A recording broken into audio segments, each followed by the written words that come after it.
Bismillahirrahmanirrahim. Assalamu alaikum, dear participants. Welcome to this study of the social Sharia of Islam. We had started off with the study of social Sharia a couple of weeks ago. As you know, this is part of Ustaz Javed Ahmed Ghamidi's Meezan, his understanding of the Quran, also translated into English as Islam, a Comprehensive Introduction. We are studying various chapters of his book.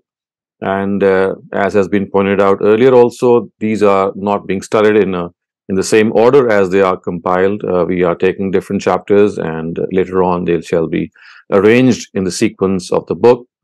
So, as far as the social Sharia is concerned, today we will discuss some very important topics. But before we proceed to discuss these topics, let me just summarize what we have discussed up till now. So, first of all, we have discussed the institution of marriage. This is the first topic. And the important thing that we discussed here is that this institution is primarily the protection or the arrangement of protection which the Almighty has made for the offspring, for the newborn. The family institution is created by an everlasting bond between a man and a woman who come together as a husband and wife. And as the Quran has pointed out, that in this respect, as a husband and wife, they have different responsibilities, but they are equal as far as human beings are concerned. The Almighty has created mankind from a single pair of human beings, which tells us that no one is superior to one another as far as the genders are concerned. Both are equally important, both hold equal respect. And this also is meant to dispel the notion which existed in the times of the revelation of the Quran, that women are inferior to men. And the Quran has made it absolutely clear that there is no reason to distinguish between man and woman, between husband and wife, vis-a-vis their status as human beings. Yes, their responsibilities are different, but then these responsibilities vary from various setups, and of course they are some things which have been left to the understanding of the married couple as well. We had also discussed that this family setup which the Almighty has envisaged is something which has also been protected by making certain relations prohibited for marriage. Thus, for example, immediate blood relations have been regarded as prohibitions for marriage, and every person's own nature bears witness to that. And then we had foster relations, and just as relations get prohibited on the basis of lineage, they also get prohibited on the basis of fosterage. So lineage, fosterage, and marriage, these are three bases on which relations are made to be prohibited. And the reason for this prohibition is once again to protect the family setup, and once again to make people realize that there are certain areas or there are certain bounds in which they have to abide by, according to which they must live their life. And this whole family institution, as I've just pointed out, is the means of development, survival, and nourishment of the newborn. So just as the newborn needs a mother, he needs the father as well. Both genders have their own roles to play. And precisely for this reason, the scheme of God is that these two opposite genders should come together and form a family. And there is absolutely no option for a union between the same genders. For example, I mean, this is something we find rampant in the last couple of decades. I would say it has become prominent, and it is against the scheme of God. God's scheme is that the newborn must receive the love and affection of the father and the mother, and the nature of this love and affection and protection and the role that they play is so distinct that the two cannot be replaced in any way. So the opposite genders have to come together and obviously further the scheme of God by producing children. And again, here we have been referring to this also, that as far as planning for children is concerned, it is absolutely fine. You can plan for as many children as you would like to, keeping in view your own situation, your circumstances, your background. In this regard, the use of contraceptives to control birth is absolutely fine, because every person has been given the responsibility of rearing and grooming children according to his or her own situation, and everyone must be very cognizant of this situation and must not be rash and reckless in this regard. And certainly using contraceptives or birth control methods is not against the spirit of Islam, and it doesn't in any way entail the killing of cells, or as a result people think that it's like killing human beings. This is absolutely not the correct view. Human beings have been imposed with this responsibility according to their own background, their own situation. Of course, the health of the mother is of supreme importance, and every couple, when planning, they have to keep this aspect in mind, as well as the fact that amount of time that they can give to the children and other related things. So planning for children, the way we plan for various other things, is something which in fact is a recommendation on the part of religion. We have also discussed the fact that as far as the conditions of nikah are concerned, or the conditions of marriage are concerned, legally there are just two conditions. So the first condition is that marriage has to be solemnized through dower, through meher, as the Quran says, and the Quranic word is sadaqah, which means that the husband actually pays this amount at the time of marriage. The amount itself is governed by the customs and traditions of the society that a husband is living in, and it can also cater for the demands of the wife.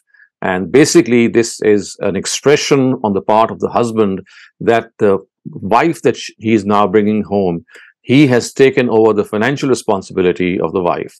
She has all the freedom to earn and indulge in any professional activity that she would like.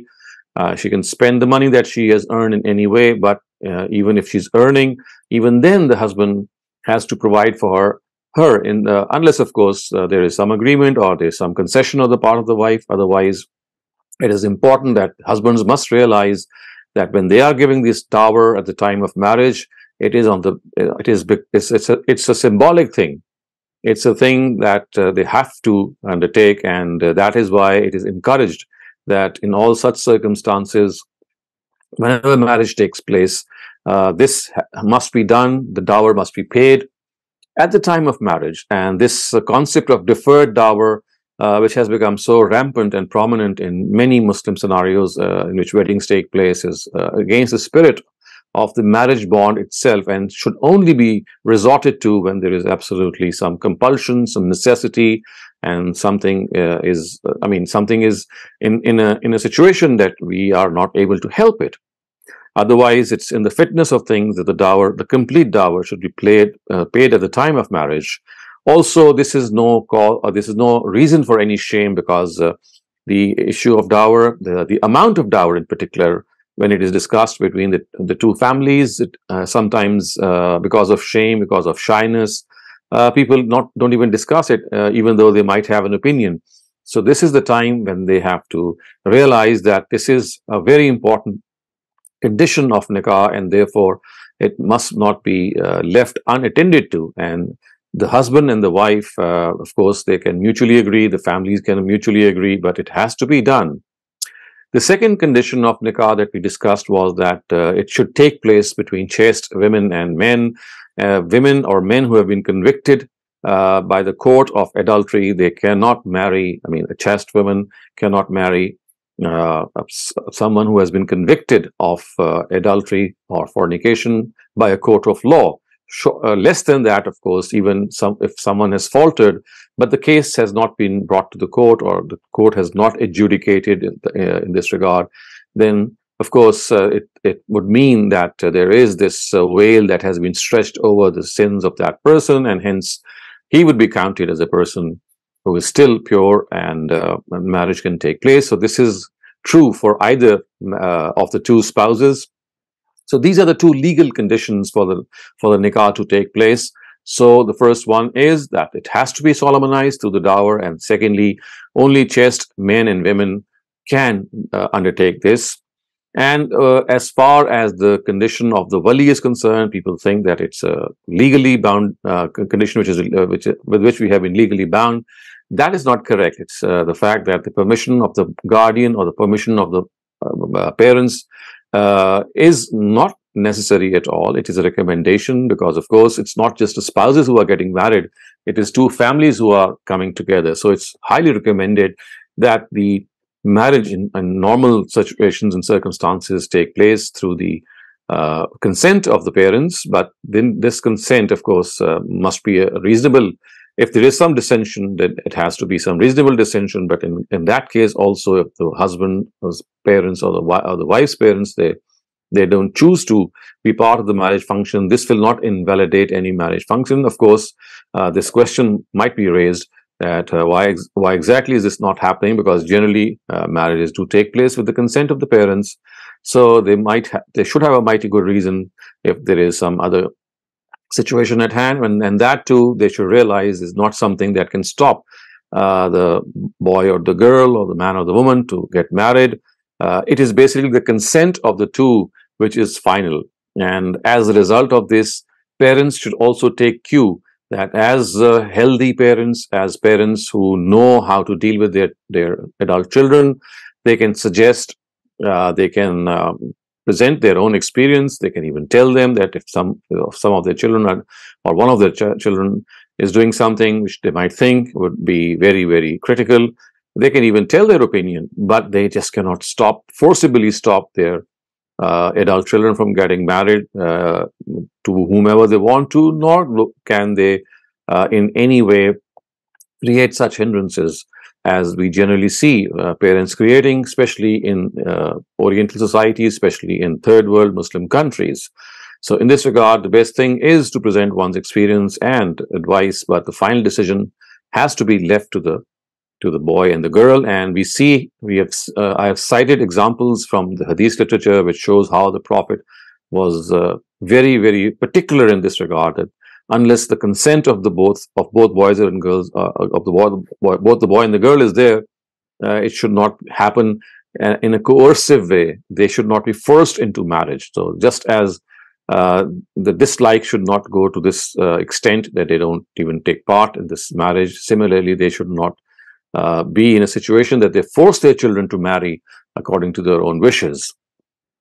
Then we discussed the family setup. And the family setup, of course, when the husband and the wife come together, the two will be in a setup that what we call is family. And in this regard, the Quran has said that because the husbands have been imposed, it's on their shoulders that lies the responsibility of earning for the family, so they are to be regarded as the head of the family. A head of the family by no means is someone who is superior to the spouse or to the wife in any case or in any way. It's just that he has a certain responsibility, and the Quran says it's because of the fact that the husband has been given this responsibility of earning for the family, so therefore it is in the fitness of things that he be given this position. Had women been given this responsibility, it might equally be possible that they would have been regarded as the head of the family. But the Quran does not stop here, actually, and it says that there are one other reason as well why a husband has been regarded as the head of the family. So the reason which the Quran gives, other than the fact that he is responsible for the family, is that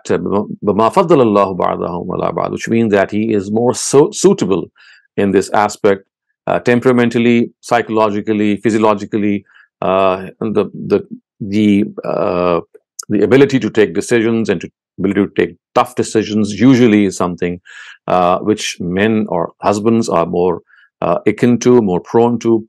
So this is, not, of course, there are exceptions, but generally this is how genders have been created. So these are the two reasons. And then we have also discussed that in normal circumstances, in general circumstances, difference of opinions between the husband and wife must be resolved very amicably through discussion, and the person of the two who is more logical in his or her reasoning regarding a certain decision, the other must acquiesce, the other must submit. The husband should not think that if he is accepting the reasoning of his wife, then this is something of a matter of inferiority on his part. And similar is the case with the wife. So basically, it should be a discussion oriented, I would say.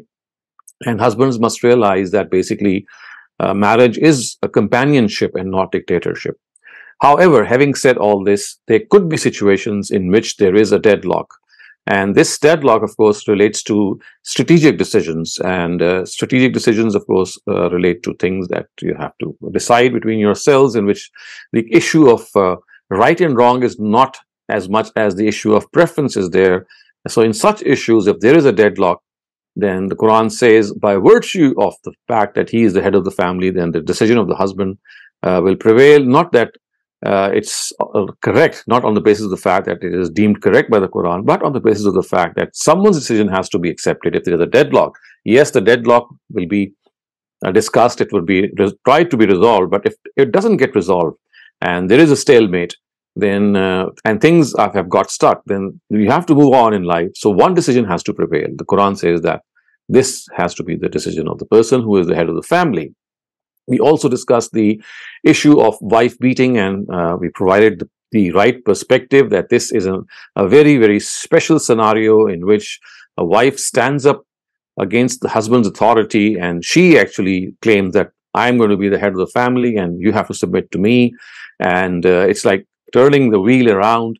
It's like turning the coin to the opposite side. The Quran says that in such situations, if husbands feel that these wives are turning rebellious to them, they are not accepting their authority, it is then that a prescribed procedure is laid down. And the third step in that procedure is that if the husbands think that to preserve the family, to check the wife from her rebelliousness, if gently beating her can be resorted to, and if that is something which the husband thinks can preserve the family, then he should try this. He has this option. But remember, this is an option, not an obligation. It's not something that is has to be done. It has to be used prudently. And I have also discussed this, that as far as these measures are concerned, they are primarily meant to conserve the family, to preserve the family, and they are not in any way mandatory. Also, I pointed this out that today, while we are living in an urban society, in an urban society, it is often difficult to imagine how this can even be thought of. But remember, the Quran was revealed in a society that was more feudalistic, more rural society. It was perhaps lying at the pinnacle of this transformation of cultures, in which urbanization was about to set in, and rural cultures were about to be shown the curtain. And in such cultures, at times, checking one's wife with force is something that is acceptable to the wife as well, and it does mend the affairs. But remember, it's not always possible, or I would say in most cases it's not possible, or maybe even 100% not possible in urban cultures. So because of the fact that the Quran was revealed for both urban and rural cultures and civilizations, therefore this had to be there. And the thing is that it has to be used prudently and affectionately and effectively. Then we also discussed the issue of polygamy, and we discussed how this issue was rampant in the Arab society. People used to marry for various reasons, and they had a lot of wives. The Arabs had a great number of wives, and Arab culture in those times never had any problem with this. Women, in fact, used to feel proud if their husbands would have multiple wives. And in those times, especially when the Prophet had migrated to Medina because of a lot of wars, when children became orphans, the Almighty said, well, in order to take care of these orphans, it is best to marry their mothers, and this would be something that will make them easier for them to be managed. And therefore, the Quran appealed to them that you marry for various reasons. This is one other reason, for the welfare of the orphans and for the widows do get married. We know that the Prophet himself took lead in this, and he married Salama, and he also married Hafsa anha, whose husband was martyred in the Battle of Uhud, and other Muslims also did so. But the Quran said that even for this noble gesture that you would like to support the orphans, this should also only take place if you are able to be just. And there was also a limit imposed between the number of wives. You could not take 7, 8, 9, 10 or 12 wives, as was the case in the Arab society. You had to confine the number to 4. And the Quran says even then, if you're not able to do justice between the wives, then for such a noble cause as to support the orphans, you should not undertake it. And the Quran has also suggested that as far as the orphans are concerned, you have to take care of them in a very affectionate manner. And if this justice cannot be meted out, then this is something that even for this cause, you should not undertake it. And we also thought that as far as this justice is concerned, the Quran has made it amply clear that it doesn't mean that you have to have the same inclination of heart regarding all your wives. If you have 3 or 4 wives, it doesn't mean that you should love each of them equally. The Quran says that even if you try to, this cannot be possible, because this is the area of the heart, the realm of the heart, and the attachment of the heart, or the affinity of the heart is something which relates to something which you cannot help. I mean, you can get attached to one wife more than the other, and this is an area which the Quran says it's not asking for justice. Justice is required in all her rights are concerned. For example, giving time, or the amount of allowance that you're giving your wives. So all these apparent things, they are to be done so equally, but not the inclination of one's heart. And then we also discussed finally that the issue of the marriages of the Prophet who were exempt from this law of 4 marriages because of the reason that we discussed last time, that he was given a special responsibility of being the Prophet and messenger, the last messenger of God. He had to take care of a lot of things. He had to take care of a certain, a very important custom that was rampant in the Arab society, in which the wife of an adopted child was regarded to be prohibited to oneself, and therefore this needed to be corrected, and the Prophet did so. He married because of the fact that he was asked to take lead in supporting orphans, and then of course he married for reasons that we discussed last time, which included the fact that women who migrated with him, women who were caught in a military campaign and they were set free, and they wanted to get married to the Prophet as a means to comfort them. The Prophet was given this permission, and also women who from amongst his family who went with him to Medina, they were also given this option. The Prophet was given this option that in order to comfort them, in order to make them realize that they had done something great for the cause of religion, he could marry them. And of course, we saw that how these marriages were conducted one after the other. And also we had seen that as far as the marriage of the Prophet with Khadija radhiyallahu anha, his first marriage is concerned, that is perhaps the only marriage which he conducted out of his own will. The rest were all contingent according to circumstances which arose and according to the dictates of the Almighty. And we also discussed the fact that that the Prophet had a concubine. He had a slave lady called Maria the Copt, and she was gifted to him by the king of Egypt, and the Prophet did not set her free. There are people who think that, well, he could have set her free. The question is that if you go back in those times, you'll realize that this was something which would have dealt a severe blow to a royal gift.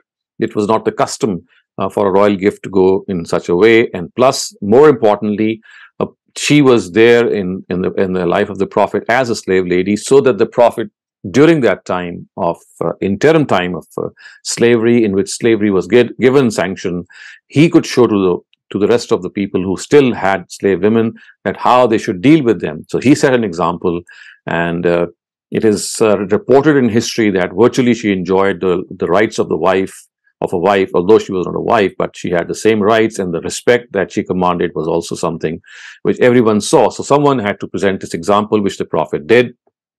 And this is as far as we had covered in the last 3 or 4 sessions.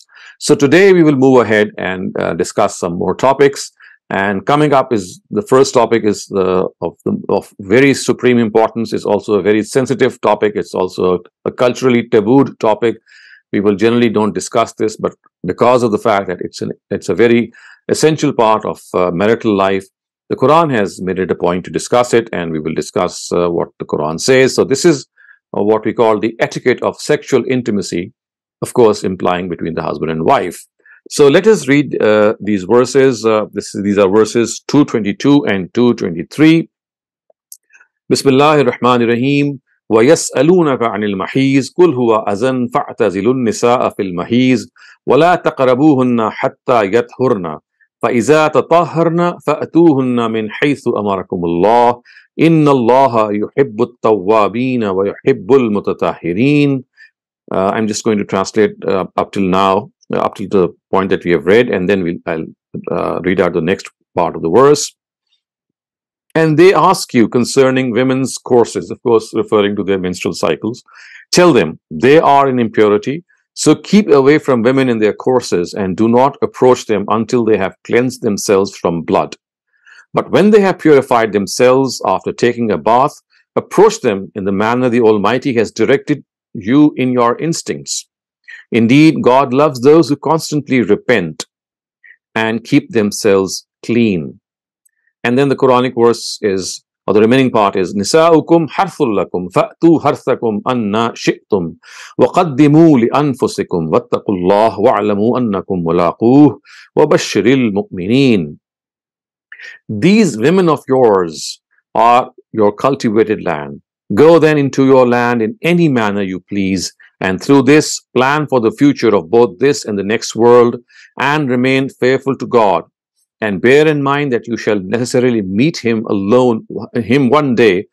And O Prophet, give good tidings of success and salvation to the believers on that day.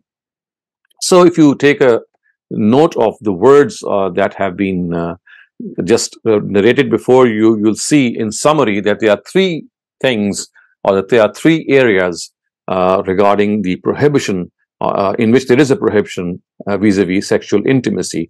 So barring these three areas which I just present before you, the verse of the Quran is فَأْتُوا هَرْثَكُمْ أَنَّ شِئْتُمْ. So first of all, the Quran has actually given this simile, or this like comparing your wives to a certain element. And we know that people, the Arabs, they were farmers, and a farmer, when given this simile, when given this comparison, readily understands what it means. So they are told that your wives are like your cultivated land. So the cultivated land is something which every single person, every farmer holds very dear. It's like the most prized possession. And the Quran says that just as you go into your cultivated land in any manner, so he says that فَأْتُوا هَرْثَكُمْ أَنَّ شِئْتُمْ, that you go to your wives in any manner. So there are no restrictions in sexual intimacy, barring the ones which have been just mentioned. So it is like telling the husband and wife, it is like telling the couple who are going to get married or who would like guidance from the Quran, that except for what has just been mentioned earlier, which I'm just going to describe to you, all forms of sexual intimacy that you can think of that come to your mind are legitimate, of course, if they are consensual. But the three things which are prohibited. So the first thing which has been prohibited is the very one from which these verses start off, and that is menstrual cycle. So the Quran says that the first prohibition regarding sexual intimacy is that when the wife is passing through her periods, through her courses, then sexual intimacy is prohibited, because of course the blood that oozes out is impure. And the Quran says that once this finishes, of course this is also the case when a woman gives birth to, and so the puerperal cycle is something very similar to the menstrual cycle also. So once the blood stops in either cases, the women are required to have a bath, and after that they become pure. So the Quran says that this is one area that men must be very careful of, that when women or their wives are passing through these cycles, then they cannot be sexually intimate with them. However, of course, this means that sexual intercourse is something which is prohibited. Less than that, or something which does not fall in this category, all other forms of sexual intimacy, barring the ones, of course, which are prohibited, are allowed.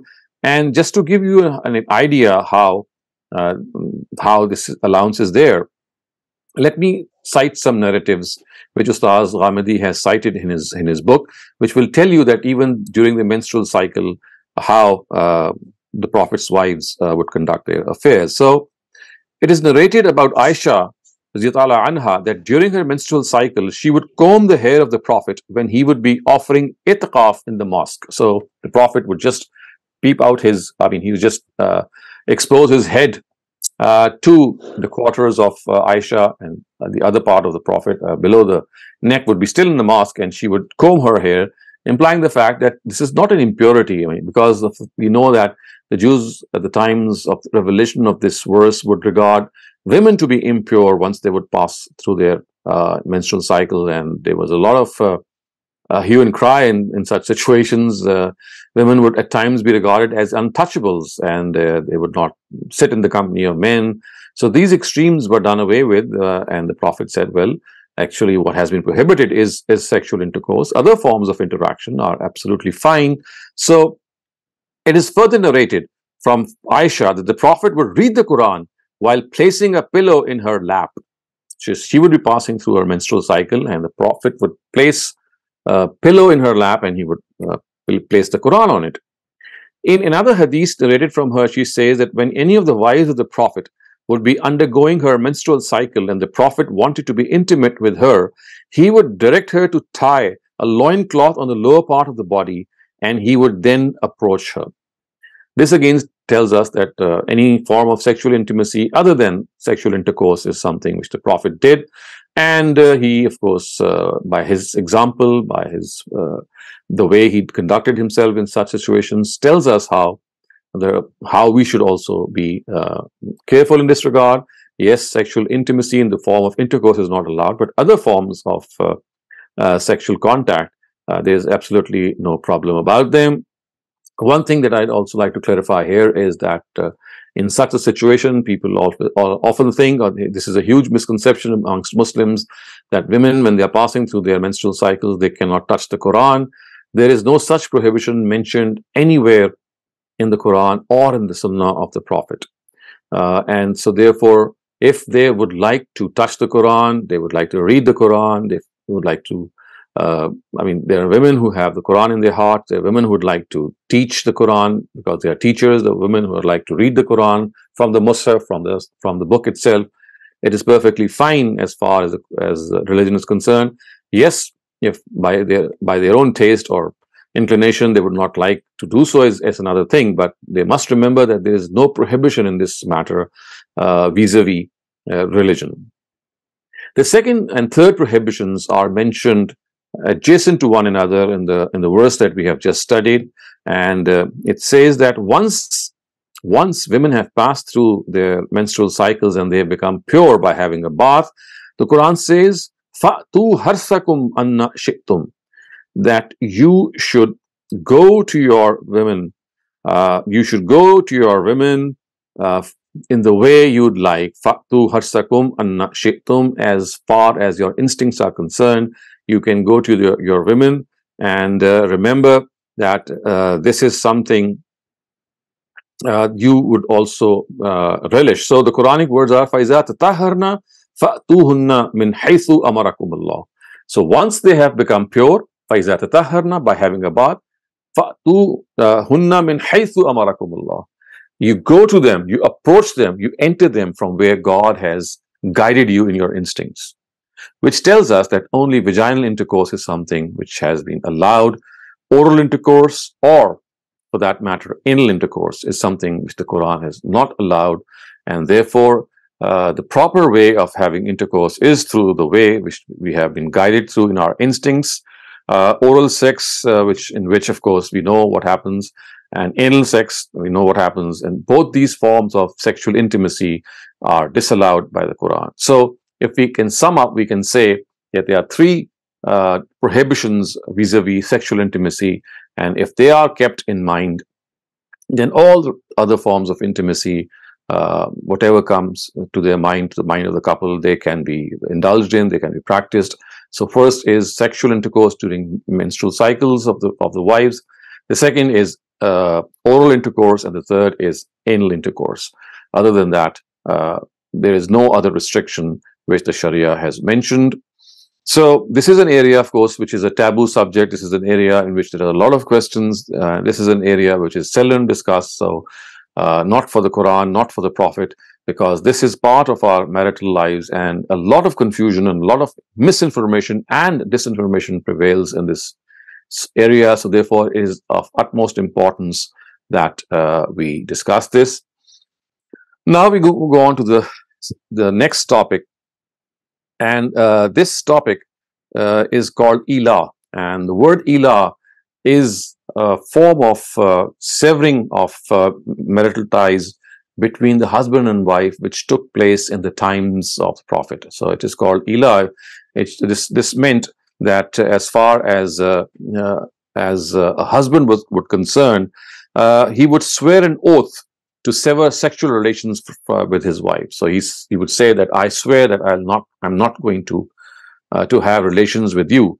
The Quran did not like this because it leaves the wife in an uncertain state. So the Quran has advised husbands that of the times of the Prophet, because this is a custom of the era of the Prophet, that if they have decided to sever sexual relations with their wives, then they should either resume them or they should divorce their wives. They should not leave their wives in such an uncertain state. So the Quranic words are لِلَّذِينَ يُؤْلُونَ مِن نِسَائِهِمْ تَرَبُّصُ أَرْبَعَةِ أَشْهُرٍ فَإِنْ فَاءُوا فَإِنَّ اللَّهَ غَفُورٌ رَحِيمٌ وَإِنْ عَزَمُوا الطَّلَاقَ فَإِنَّ اللَّهَ سَمِيعٌ عَلِيمٌ. Those who swear to abstain from their wives must wait for 4 months. If they change their mind, Allah is forgiving and ever merciful. But if they decide to divorce them, they should know that He hears all and knows all. So the Almighty has said that, well, if you have to make up your mind, come what may, then you just have these 4 months. So after this, you must decide that either you resume your sexual relations with your wives or you divorce her. This is not on that you leave her in such an uncertain state.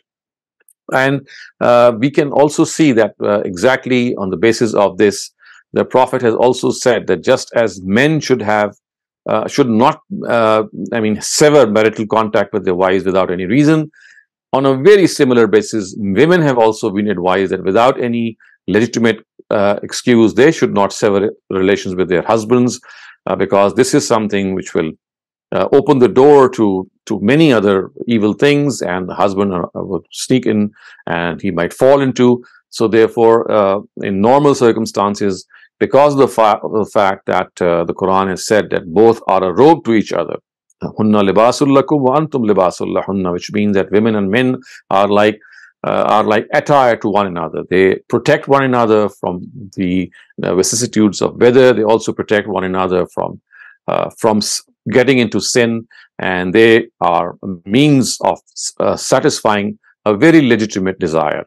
So on a very similar basis, the Quran has of course advised men here that they must not leave their women or their wives in such a indefinite state.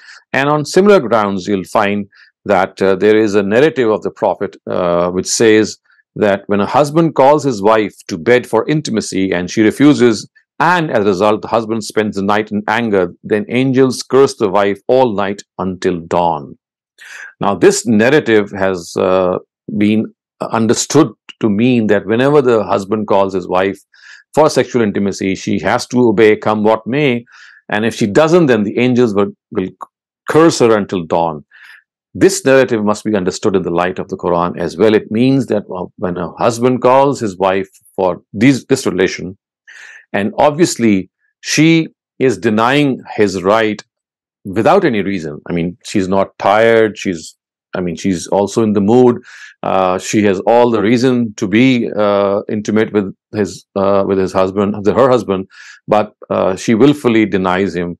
It is on such occasions that this curse has been sounded to women, that if they do so deliberately, they deliberately avoid the right of their husband, and this is what they will face. And on a similar note, husbands too have to understand that if their wives are not available for them to fulfill their desire, and they are on most occasions they have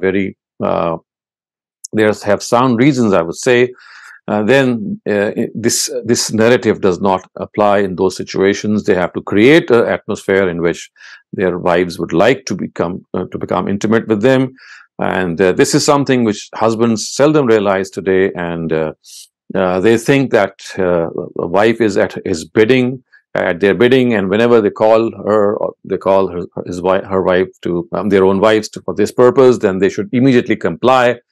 Whatever their situation is, whatever their circumstance at that time is, which is not correct, This narrative does not apply in such situations. It applies in situations where, as I said, when the denial is deliberate, when there is no apparent reason, and it's just like denying the right of the husband, and the husband equally has to understand this as well. And then we'll discuss the another very important topic, which was also a custom of the Arab society in those times, and this is called zihar. And we're just going to read these verses. I'm going to read them out to you, but let me just tell you what exactly it is. So I'm just going to read out from Ustaz's book, its translation. It says, like Ila, this was also a term of the Arab Jahiliyyah. It meant that a husband had uttered the following words for his wife, and these words are Anta alayya ka zahril ummi, which means if I touch you, it would be as if I touched the back of my own mother. So this was like a oath which meant that just as I'm not going to touch my mother, I'm not going to touch you. So the Quran says that this is, this is absolutely unbecoming of a husband. He cannot say these words. Your mother is your mother. Your wife cannot become your mother, and you cannot prohibit your wife for this. And this is an offense which the Quran is counted. And let me just read out the translation. I'm not going to read the Arabic, just to let you know what the Quran has said vis-a-vis this practice. So the Quran says, those among you who commit zihar with their wives. So zihar, again, what I've just said, zihar means that you regard your wife to be your mother. So this was a practice of Arab Jahiliyyah. So the Quran says that those among you who commit zihar with their wives these wives cannot become their mothers. None can be their mothers except those who gave birth to them. And in fact, such people say something very immoral and false. And truly, Allah is forgiving and merciful. And in this matter, the directive is that those who do zihar with their wives then wish to go back on the words they uttered. Then a slave should be liberated before they touch each other. Thus you are admonished to do, and Allah is well acquainted with all that you do. And if a slave is not available to a person, he should fast for 2 months consecutively before they touch each other. And if he is unable to do this even, he should feed 60 indigent ones. This is because you may show your faith in Allah and His Messenger. Those are limits set by Allah. Only the rejectors of Allah and His messengers cross them, and there is a grievous punishment for such rejectors. So the punishment of zihar, or the atonement, to be more precise, that if you have sworn to make regard your wife as your mother, it's a very grave offense. First of all, the Quran has corrected people and said that, well, this is absolutely not on. You cannot make your wife your mother. Your mothers are only those who have given birth to you. And if you utter these words, then you have to atone for them. You either liberate a slave, or you fast for 60 days consecutively, or you feed 60 people. And only then, of course, you would be able to go back to your wife. And it's a grievous thing. So we have to understand that as far as the Quran is concerned, this is something which we know that is not on at all, because as far as wives are concerned, they come into being, or this beautiful relationship comes into being because of a marital bond or a marital knot which is tied between the husband and wife. And uttering these words, which was the case of Arab Jahiliyyah, is something which was not liked by the Almighty.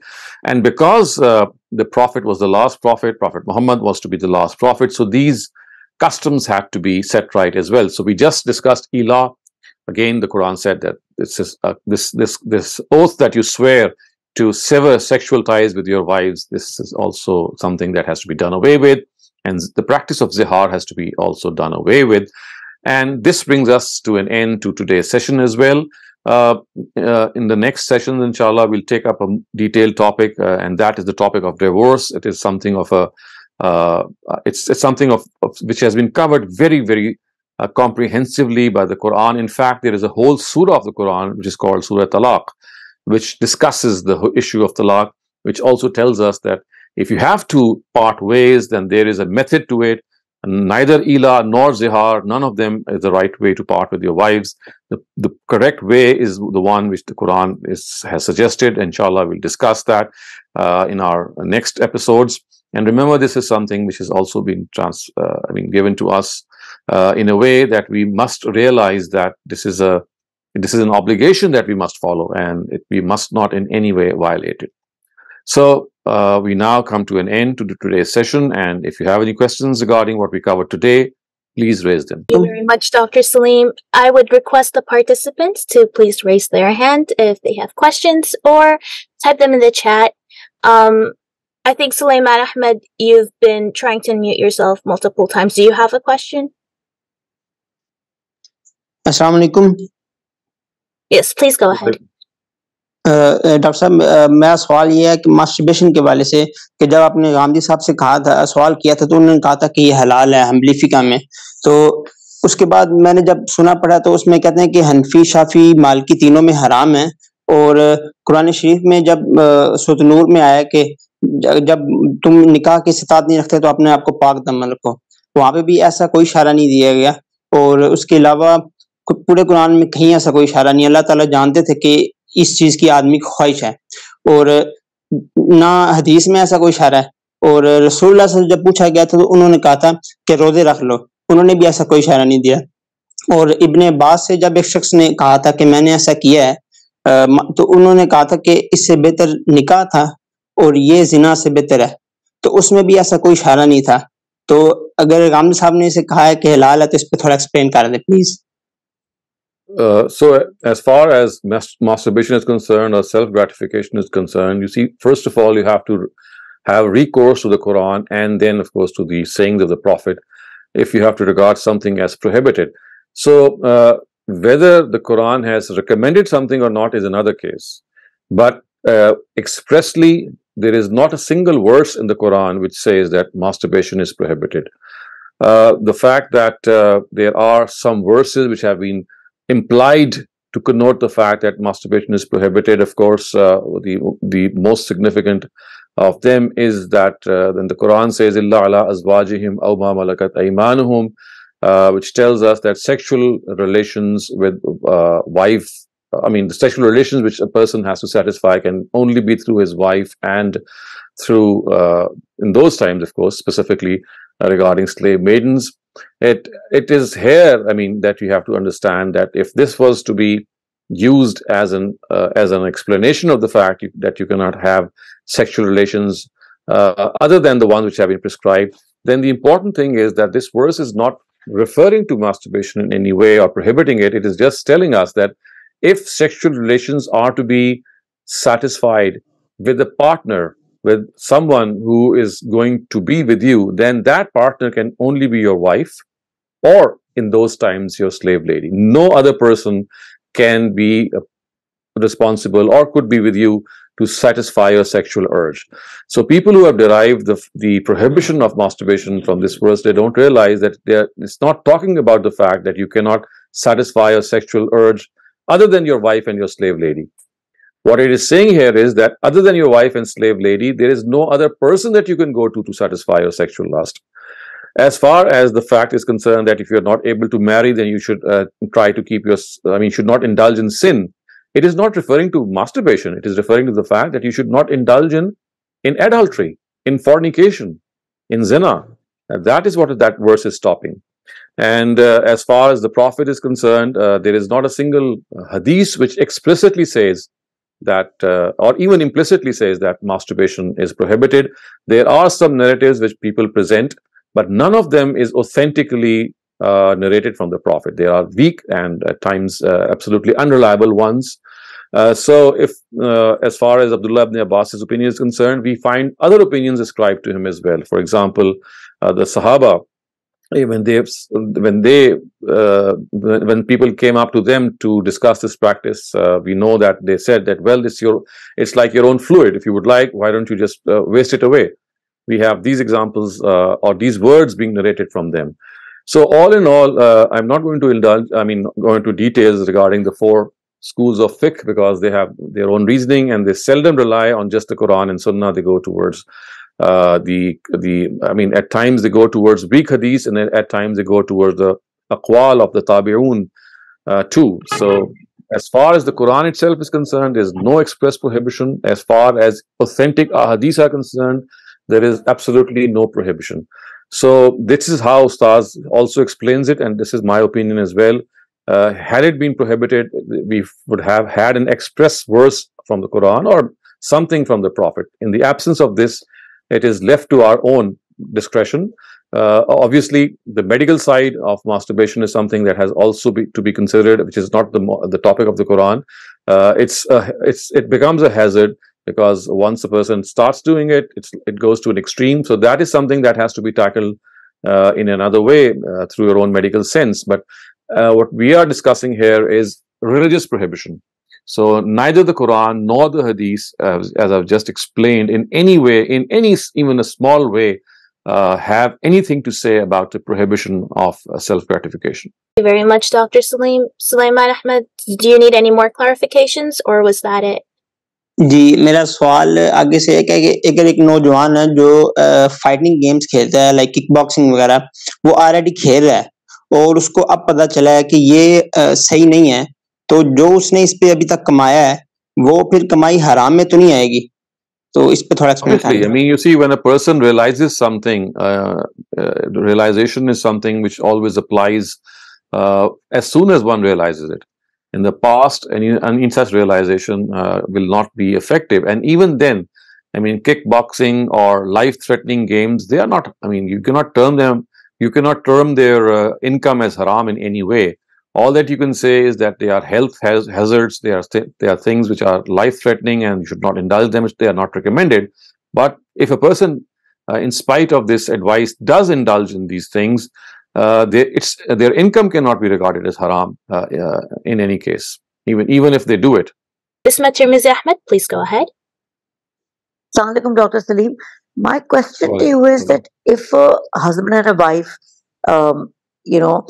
keep denying each other, just because of life, you have mentioned that it is not liked by God, and they should remain in a state of an active sexual relationship while they are in nikah with each other.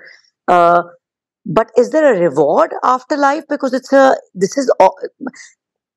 sexual intercourse is also like food. It's an instinct, it's a need. But if one spouse denies the other, but they're not in a relationship outside the marriage, is there also a reward in the afterlife? Because one was denied so much and they still remained pious and remained in the marriage.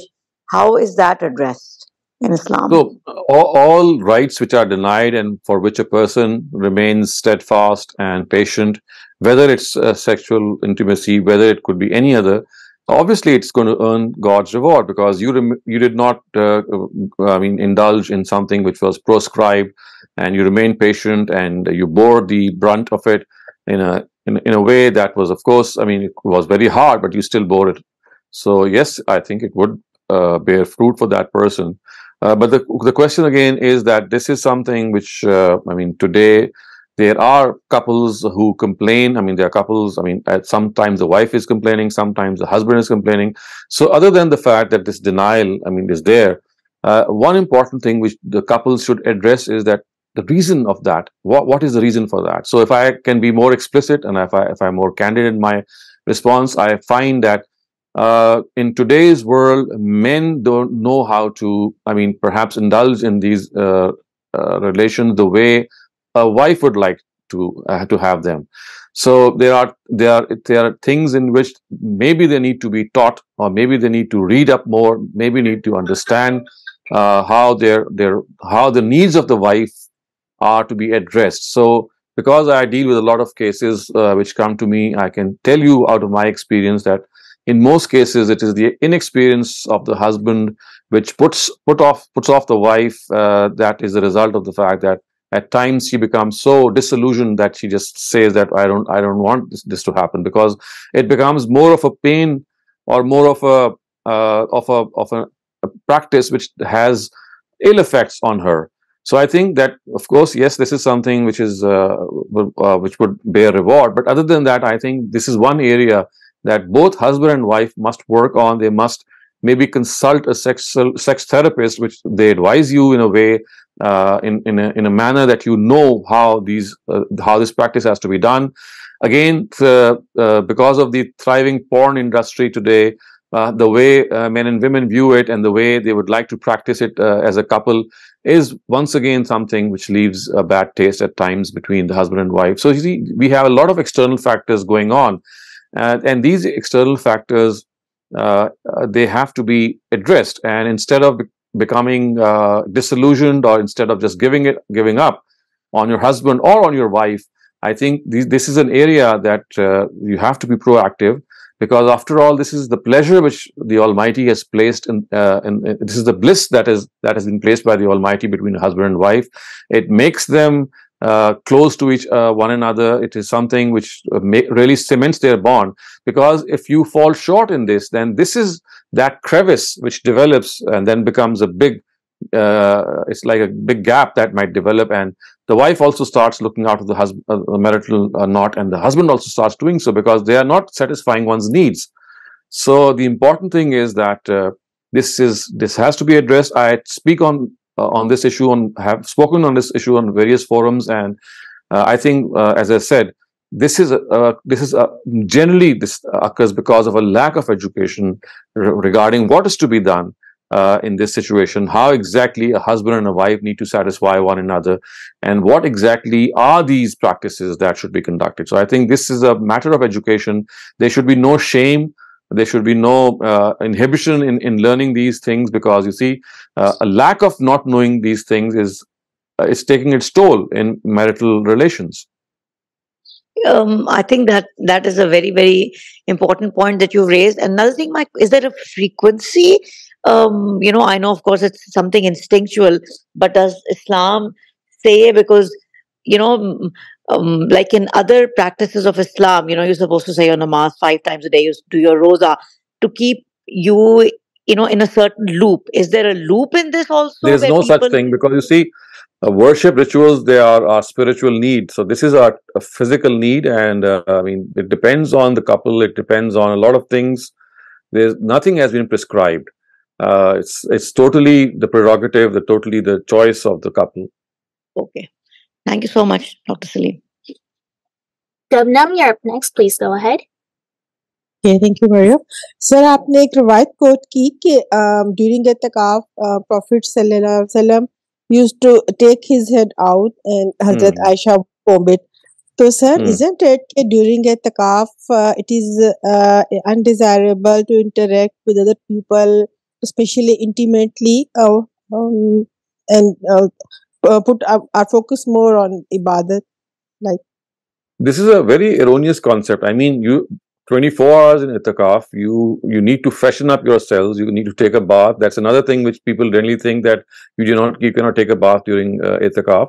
I mean, itikaf has to be taken as a ritual in which you are devoting yourself to the Almighty. So that devotion needs your own freshness of mind as well.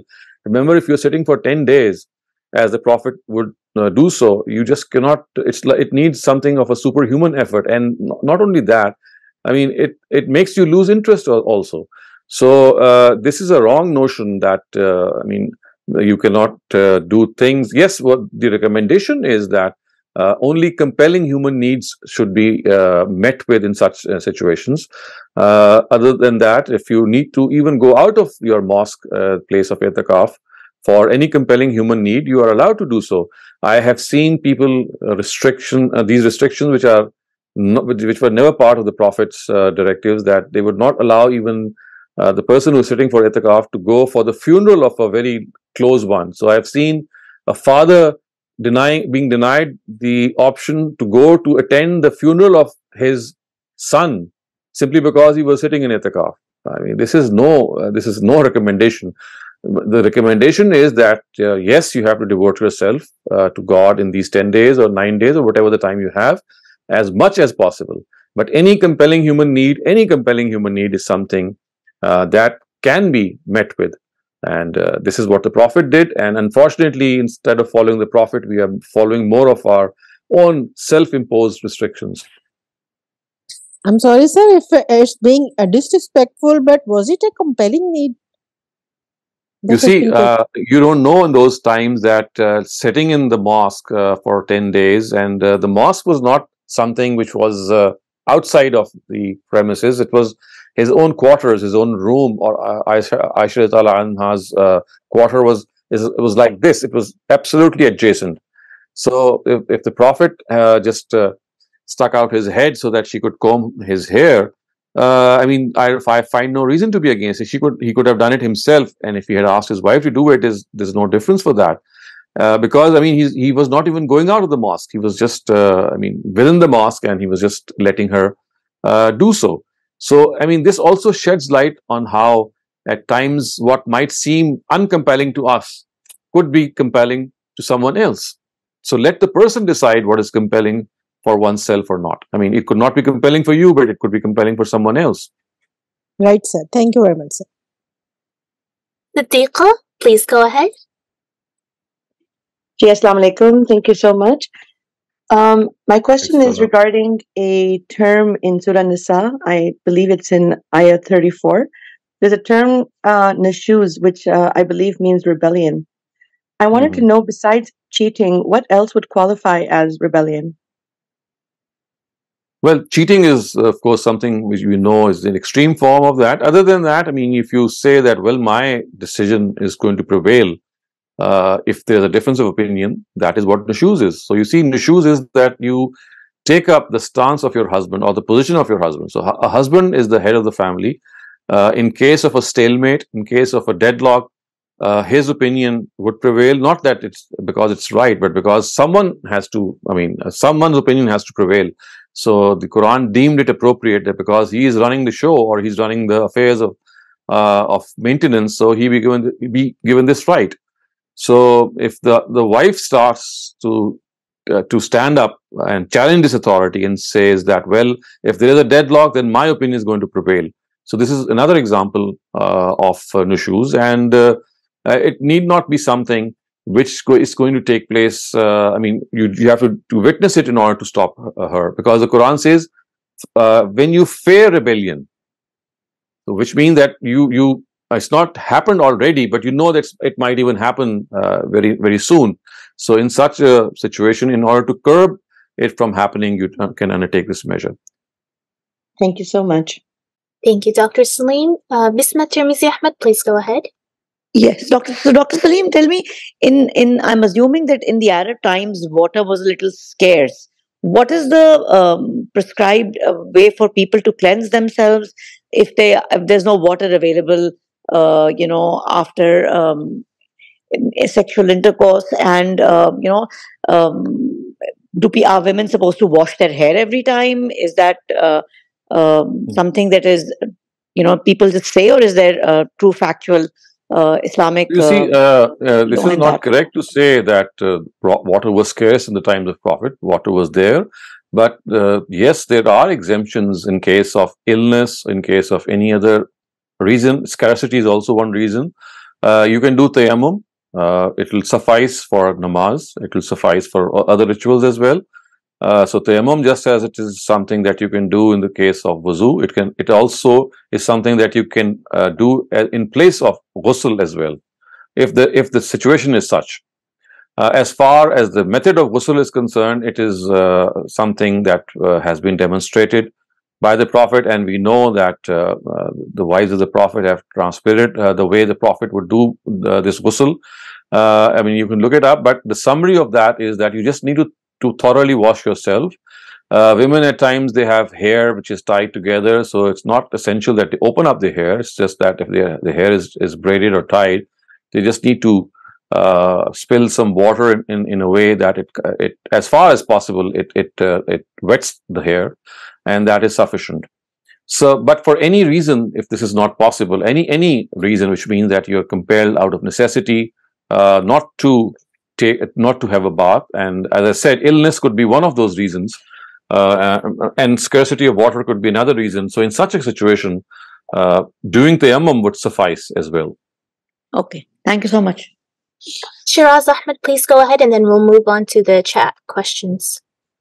Thank you, Sister. Assalamu alaikum, Shehzad Bhai.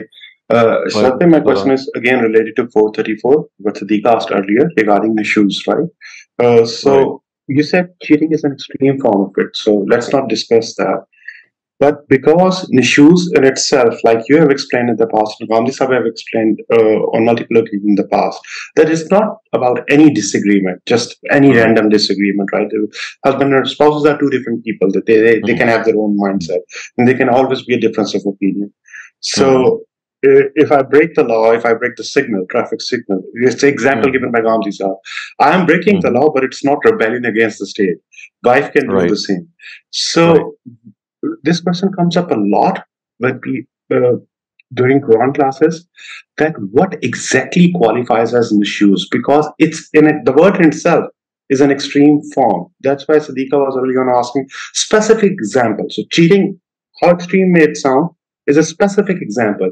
Can you just please guide us, just give us two specific examples? I think that, I mean, you see, just as the Quran has not given us an example, I mean, the examples are not important. The importance is that you start behaving as the head of the family. You would like to have your decision prevail in case of a deadlock. It could be anything. If you start insisting that my decision is going to prevail. You see, the hierarchy which the Quran has prescribed is that in case of a deadlock, in case of a stalemate, whenever there is a deadlock, obviously both of the spouses will try to convince one another that, well, let's come to some conclusion. Maybe this is something that we can discuss, so and so. And they should, of course, do their due. But after a lot of discussion, if they are still stuck at some place and both are equally adamant that my opinion is the right one and it should be followed, then there has to be some opinion that must prevail. So if on such an occasion, it could be any instance, I mean, on such an occasion, if the wife says that my opinion is going to prevail, so this is what nushuz is. So she is now acting as the head of the family, or a prerogative that she never had. So the issue at hand could be something very trivial, but the thing is that she is now in a position, or she is, I mean, she is invested in herself this position, that my position now is of the family's head, and in case of a stalemate, my opinion is going to prevail. So I think you have to understand this mentality which the Quran is portraying here. Individual examples could be several. I mean, it could be, for example, a simple thing. I can give you an example because this is something which happened amongst one of my friends, and the husband and wife were disagreeing on which school would they like their children to send. I mean, one of the child was to be sent to school, and there was a huge argument. And I mean, it's a very small thing, and there were people on one side and there were people on the other side, and ultimately the husband and the wife, the board discussed that, well, look, this school is better for the child, and she said that this school is better, and there were merits and demerits, and there was an unending discussion. But of course, the child cannot go to both schools. Now, what has to be done? I mean, it's such a small thing, but now, I mean, you cannot.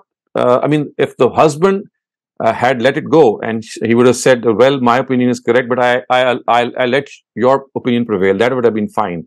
But on such occasions, if the wife says, well, we have discussed enough and we are not getting convinced, so my opinion is going to prevail.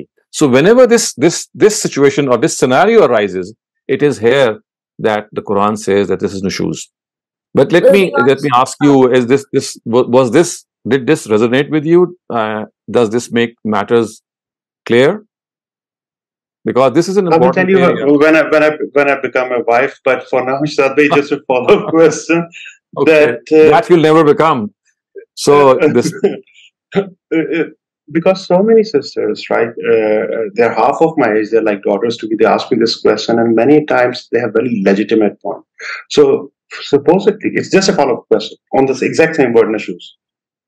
If unfortunately a beautiful sister of ours get married to a stubborn person, then anything she says that's against his opinion can technically become an issue. So I think that at some level we have to qualify. If she likes tea and he likes coffee, and I mean, she decides that no, this in is my where we can kitchen, tell them. it will be. So you see, this is what this is is what we nushuz? can tell them. I mean, this is not nushuz. I mean, you see, this only means that a difference of opinion has been regarded as rebellion or nushuz. This the Quran never says. If the wife doesn't like something and the husband likes something, both wishes have to be respected equally and they have to be obeyed. I mean, the wife cannot impose her will on the husband, and the husband cannot impose the will on the wife. And if either of them is doing so, they are infringing each other's rights.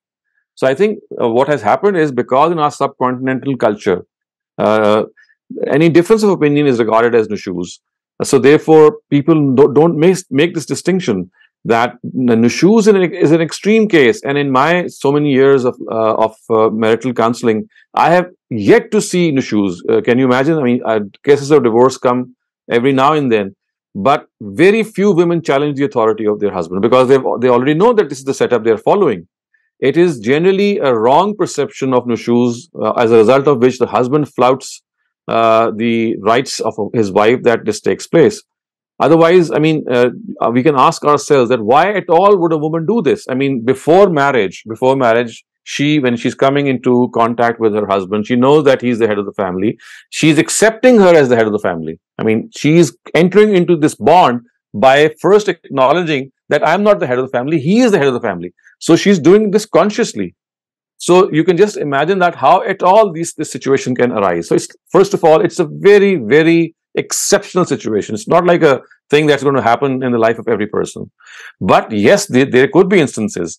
So on such instances, the Quran says that in order to preserve the family, in order to stop from breaking up, because you see, you cannot have two heads of the family at the same time. Just one person can be the head. So the Quran suggests that this matter should be taken into proper legal and in its proper perspective, and it should try to be resolved. But for example, if the wife insists on nushuz, then, I mean, the simple scenario that would result is that there would be a breakup in the family, there would be a divorce in either case, and she says that I'm the head of the family, the husband says, no, nothing doing.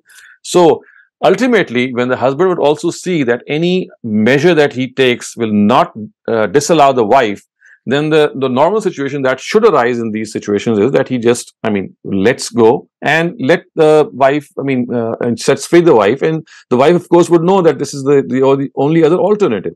He can only use this option of nushuz, in which he ends up even punishing his wife, when he sees any light or any potential that this procedure might stop her from perpetuating that nushuz.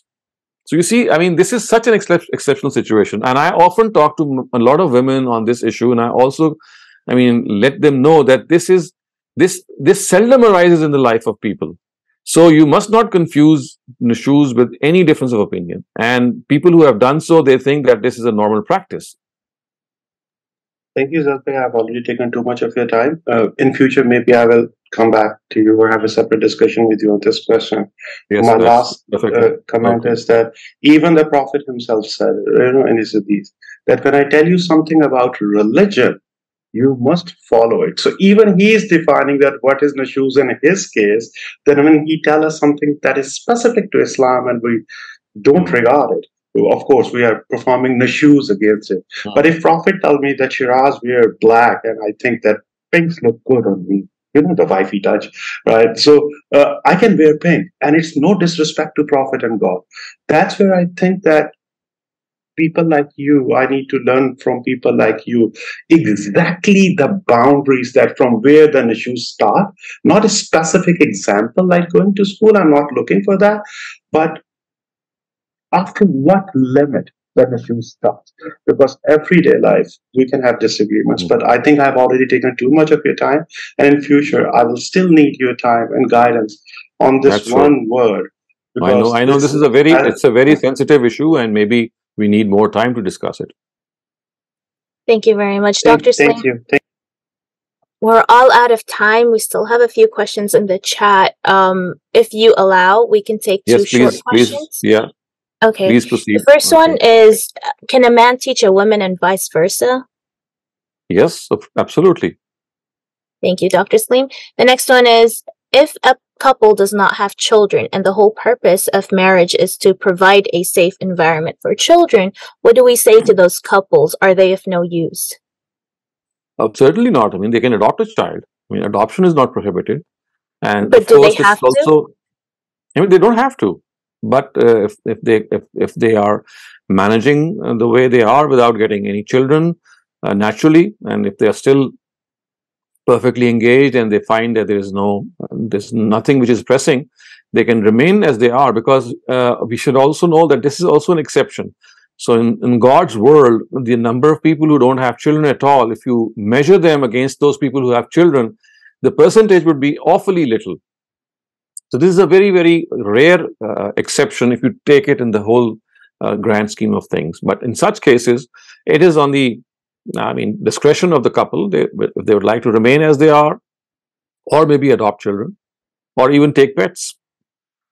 Thank you very much, Dr. Saleem. That was it for all of the Zoom questions. We had a really short Facebook question about coming out of i'tikaf to cook in the kitchen. Is that okay?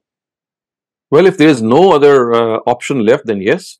I mean, you see, you are doing i'tikaf according to your own situation. If you are the only person who is living in that house, or maybe you don't have any help, or there's no other person to cook, then for any compelling need, yes, that is one option that you can do. And also what you have to understand is that even for women, the recommended place for i'tikaf is the mosque. It is unfortunate that today there are mosques, or there are many Muslim countries in which this is not possible, or people think that this is not possible. Otherwise, the recommended place for even women is the mosque. And if that is not possible for some reason, then the house, of course, is there. And if in the house she's the only person who can cook, maybe, or there are no other alternatives, then yes, that can be done. Thank you very, very much, Dr. Saleem, for staying over time and tackling this very important topic. Inshallah, see you tomorrow in another study, textual study of the Quran. And until then, assalamu alaikum. Wa alaikum assalam.